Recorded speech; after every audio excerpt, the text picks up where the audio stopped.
दोस्तों आज के वीडियो में हम लोग बात करने वाले हैं जेएसएससी जेईई की तैयारी आप कैसे करेंगे, फाइनल स्ट्रेटेजी आपकी क्या होनी चाहिए। साथ ही साथ कई सारे आपके मन में कन्फ्यूजन है, जैसे स्ट्रीट लाइन इंस्पेक्टर का कैसे होगा, पाइपलाइन वाला कैसा होगा, उसका सिलेबस क्या होगा, उस पर भी हम लोग बात करेंगे। सबसे पहले शुरुआत करते हैं। देखिए यहाँ पे आपको किस प्रकार के पोस्ट हैं आपको ये समझना है। तो मैकेनिकल, इलेक्ट्रिकल, सिविल, एक तो ये हो गया। उसके बाद आपका हो गया यहाँ पे एमबीआई का, उसके बाद एग्रीकल्चर। ठीक है, तो मैकेनिकल, इलेक्ट्रिकल, सिविल, उसके बाद आपका एग्रीकल्चर और एमबीआई, ये आपके पोस्ट हो गए। ठीक है, अब इसमें क्या होगा कि मैकेनिकल, इलेक्ट्रिकल, सिविल, एमबीआई और एग्रीकल्चर वाले का जो पेपर 1 होगा वो कॉमन होगा। और पेपर 1 में आपको सवाल जो पूछेगा वो क्या पूछेगा, 80 नंबर जो है वो आपका मैकेनिकल, इलेक्ट्रिकल, सिविल तीनों मिलाकर सवाल पूछेगा। उसका सिलेबस दिया गया है नीचे में। उसके बाद 40 नंबर जो है वो समान ज्ञान मतलब ननटेक पूछेगा। ननटेक में भी 5 सेक्शन को मिला के सवाल पूछेगा। कौन से बुक का यूज़ करेंगे उस पर बात करेंगे। तो इतना आपने समझ लिया कि paper 1 is common for these post. ठीक है, उसके बाद पाइपलाइन इंस्पेक्टर के लिए ये नहीं है। ठीक है, पाइपलाइन इंस्पेक्टर की सिलेबस अलग है, उसकी हम लोग बात करेंगे। उसको 3 घंटे मिलेंगे, इसमें आपको 2 घंटे मिलेंगे। यदि हम मेरिट की बात करें तो आपको ये जो पोस्ट आप देख पा रहे हैं इसके लिए आपको ये पेपर 1 आप देख पा रहे हैं और पेपर 2, ठीक है, दोनों मिला के मेरिट बनेगा। जरा इस पर आप ख्याल करिएगा। ठीक है, तो ये हो गया आपका। चलिए आप देखिए यहाँ पे ये आपका सिलेबस है, सिविल का, मैकेनिकल का और इलेक्ट्रिकल का। किसका है ये, पेपर 1 का है। मतलब तीनों को मिक्स करके सवाल पूछेगा। कौन से बुक का यूज़ करेंगे, तो सिविल के लिए आप ले लीजिए यूथ पब्लिकेशन का जो बुक आता है एमसीक्यू टाइप के, जिसमें आपके प्रीवियस ईयर के प्रश्न रहते हैं, ऐसे जेईई के, यूपी पीसीएस का रहता है, बहुत सारे सवाल पूछते हैं उसमें। ठीक है, तो ये जो बुक है आप वो ले सकते हैं और उसके जो लिंक है डिस्क्रिप्शन में डाल दूंगा, आप जाके वहाँ से खरीद सकते हैं। तो सिविल, उसके बाद आपका जो है यहाँ पे इलेक्ट्रिकल, दोनों के ही आप यूथ की ले सकते हैं। ठीक है, कौन सी यूथ की लेंगे डिस्क्रिप्शन में कमेंट में दिया गया है, लिंक पे जाके क्लिक करके आप ले सकते हैं। चलिए मैकेनिकल की हम लोग बात करें तो मैकेनिकल को थोड़ा आपको मेहनत करना पड़ेगा। मैकेनिकल से आप क्या कर सकते हैं कि आप जो है जो मेरी वीडियोज़ हैं दिया गया मैकेनिकल फ्री में दिया गया है आपका जेएसएससी जेईई जनरल की जो प्लेलिस्ट है यूट्यूब में ही है। ठीक है, आप प्लेलिस्ट जाके चेक करिए, उससे आप मैकेनिकल पोर्शन आराम से कवर कर सकते हैं। ठीक है, उसके बाद जब आप उसका कवर कर लेंगे उसके बाद आप क्या करेंगे, आपको बुक लेने की आवश्यकता होगी।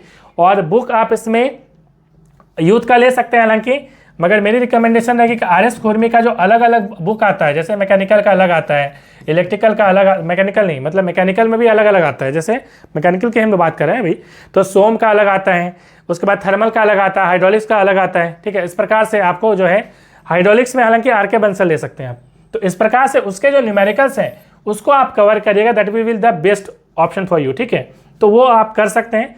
और यदि आप उतना नहीं करना चाहते हैं देन आपके पास एक ऑप्शन है कि मैंने जो है इसके लिए पूरी जो है बनाई है मैकेनिकल की, जिसमें MCQ with application, MCQ with explanation मैंने बताया है, तो उसको आप ले सकते हैं।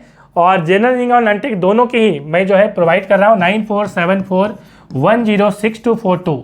ठीक है, 10 है, आप व्हाट्सएप मैसेज करके आप प्राप्त कर सकते हैं। व्हाट्सएप में ही नोट्स मिल जाएगा। ठीक है, और ननटेक का भी आप ले सकते हैं इसी नंबर पे मैसेज करके। ठीक है, ननटेक का जो नोट्स है मैं वो टेलीग्राम में देता हूँ और टेक्निकल वाला जो है वो मैं व्हाट्सएप में दे देता हूँ। ठीक है, चलिए अब आगे बात करते हैं समान ज्ञान की।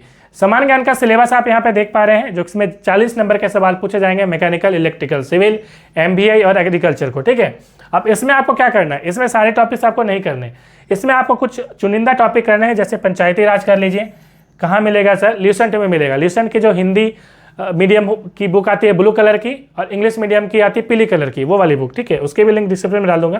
ये मार्केट में मिल जाता है, वो तो बहुत सस्ती बुक है, आप आराम से ले सकते हैं, बहुत अच्छी है, सस्ती में बहुत अच्छी है बुक। ठीक है, उसके बाद पंचवर्षीय योजना कर लीजिए आप। ये सारे टॉपिक पॉलिटी में आपको मिलेगा, ल्यूसेंट के पॉलिटी में। ठीक है, ये कर लीजिए आप। संविधान थोड़ा सा कर सकते हैं आप, यदि करना चाहें तो कर सकते हैं, मगर थोड़ा लंबा टॉपिक होगा, आप चाहें तो कर सकते हैं। हिस्ट्री, ज्योग्राफी, पॉलिटी आप कर सकते हैं मगर लंबा हो जाएगा, आपके पास इतना समय अब नहीं बचा हुआ है। ठीक है, अब आप यहाँ से कर सकते हैं कि भाषाएं, पुस्तक, लिपि, राजधानी, यदि आप इसको याद करना चाहते हैं तो करिए। खेल खिलाड़ी से सवाल ज़्यादा आता है और झारखंड से ज़्यादा आता है। ठीक है, तो इसको आप अच्छे से कर लीजिए। ठीक है, चलिए आगे बात करते हैं। इसमें झारखंड की सभ्यता, संस्कृति, ये झारखंड जीके का जो मैं नोट्स दूंगा उसमें सारी चीज़ें बताई गई हैं, तो उसको आप आराम से उससे कर लीजिएगा। इसमें खान खनिज पे ज़्यादा ध्यान दीजिएगा, इसका एमसीक्यू अच्छे से कर लीजिएगा। ठीक है, झारखंड का भूगोल, इतिहास, ये तो मैं नोट्स दे रहा हूँ, उसमें आपका कवर हो जाएगा। या कोई भी बुक मार्केट में जो अवेलेबल है, उड़ान पब्लिकेशन है, ल्यूसेंट है। ठीक है, उसके बाद और भी बहुत सारी बुक है, जो भी आप यूज़ करना चाहते हैं, मनीष रंजन है, यूज़ कर सकते हैं। ठीक है, हालांकि उड़ान पब्लिकेशन की बुक ज़्यादा अच्छी है। ठीक है, लिंक डिस्क्रिप्शन में डाल दूंगा, कमेंट में डाल दूंगा, परचेज कर सकते हैं या मार्केट में भी मिल जाता है, ठीक है। हालांकि अभी थोड़ा शॉर्टेज चल रहा है मेरे मतलब कि मालूम से। खैर, सामान्य विज्ञान की हम लोग बात करते हैं। सामान्य विज्ञान आपको क्या करना है, सामान्य विज्ञान लुसेंट से ही कर लेना है, ठीक है। एनसीईआरटी कर सकते हैं बट टाइम नहीं है आपके पास। एनसीईआरटी यदि करिएगा क्लास 9 और 10 का कर लीजिए थोड़ा बहुत, आप बायोलॉजी उसमें अच्छे से कर लीजिए, ठीक है। फिजिक्स केमिस्ट्री तो आपका अच्छा होगा ही क्योंकि आप टेक्निकल स्टूडेंट हैं। अब है मैथ की बात और रीजनिंग की बात। तो मैथ रीजनिंग आर्य सवाल से या कोई भी बुक जो आप फॉलो करते हैं उसको करिए, कोई दिक्कत नहीं है। उसके बाद पेपर 2 जो है वो ब्रांच पेपर होगा। मैकेनिकल इलेक्ट्रिकल से, मैकेनिकल को मैकेनिकल पूछेगा, इलेक्ट्रिकल को इलेक्ट्रिकल पूछेगा, सिविल को सिविल पूछेगा, एग्रीकल्चर एग्रीकल्चर पूछेगा, एमबीआई को ऑटोमोबाइल और मैकेनिकल का मिक्स एक सिलेबस बनाया गया उसको पूछेगा। नीचे में आप देखेंगे तो आपका लिखा हुआ है मैकेनिकल ऑटोमोबाइल लिखा हुआ है, ठीक है। तो वो जो सिलेबस है जिसमें मैकेनिकल और जो ऑटोमोबाइल है मिक्स करके बनाया गया चैप्टर, वो आप आराम से उसको करिएगा, ठीक है। तो यहाँ पे चैप्टर उसका दिया गया है तो आप उसको करिए। तो ज़रा मैं दिखा दूँ, ये ऑटोमोबाइल यहाँ से स्टार्ट होता है ना, यहाँ से आप देखेगा मैन्युफैक्चरिंग प्रोसेस है, अप्लाइड मैकेनिक्स है, इस प्रकार से सोम है, ये सारी चीज़ें हैं। अब हम लोग आते हैं आप आगे स्ट्रीट जो इंस्पेक्टर है, यहाँ से स्टार्ट आते हैं। यहाँ से सवाल पूछ रहे थे लोग। देखिए यहाँ से आपका एक पाली में एग्जाम होगा, ठीक है। और इसमें जो मेरिट बनेगा ना, इसमें एक ही पाली होगा, एक एग्जाम होगा जिसमें 180 सवाल आएंगे, 3 घंटे का समय मिलेगा। आपका 2 पेपर नहीं होगा, एक ही पेपर होगा। 120 सवाल आपके ट्रेड से रहेगा, मतलब आपका जो ब्रांच है उससे रहेगा। और उसके बाद हम लोग बात करें सामान्य ज्ञान से, आपके 60 सवाल पूछेंगे। ये 60 सवाल जो हैं वो इसका जो सिलेबस है वही है जो मैकेनिकल इलेक्ट्रिकल सिविल अभी जो हमने बताया था। हाँ, उसमें कंप्यूटर भी पूछेगा आपका, ठीक है। कंप्यूटर छूट गया था, कंप्यूटर के लिए आप ये बुक रेफर कर सकते हैं, बहुत अच्छी बुक है, ठीक है। एमसीक्यू में थोड़ा बहुत गड़बड़ है इसमें बट बहुत अच्छी बुक है। इसकी लिंक डिस्क्रिप्शन में डाल दूंगा, अमेजॉन से जाके आप ले सकते हैं, ठीक है।